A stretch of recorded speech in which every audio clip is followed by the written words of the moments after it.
C'est l'un des reproches qui est souvent fait aux écoles privées, le manque de mixité sociale. Et les enfants issus de milieux modestes n'y représentent que 20% des élèves contre 40% dans le public.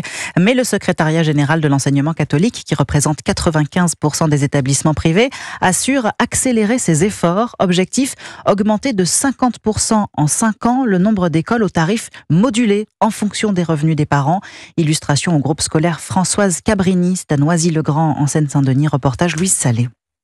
Depuis la rentrée des classes, Xavier Mancel, le chef d'établissement, a effectué plusieurs changements. Il s'efforce de ne plus trier les demandes d'inscription uniquement en fonction du niveau scolaire et vient également de baisser ses tarifs pour attirer des familles plus modestes. On a construit une grille proportionnelle aux revenus des familles. L'idée était qu'un des tarifs soit 50% moins cher que le tarif actuel. Donc une famille qui bénéficie d'une bourse de l'État va payer la contribution intégralement avec la bourse. Sur la restauration, notre marge de manœuvre elle est limitée. Si les collectivités nous venaient davantage en aide, des familles pourraient venir nous rejoindre. Car la cantine, faute de subventions locales, coûte plus de 1 000 € par an. Il n'y a pas d'aide non plus sur les activités périscolaires, ce que regrette Sarah en terminale. Je viens pas d'une classe sociale élevée. En seconde, il y avait eu une classe de ski. Du coup, j'ai pas pu la faire. Je me suis sentie un peu exclue. Par ailleurs, en modulant le tarif en fonction des revenus, les familles les plus aisées de l'établissement doivent payer plus cher que l'an dernier. Mais l'association des parents d'élèves assure qu'il n'y a aucune opposition.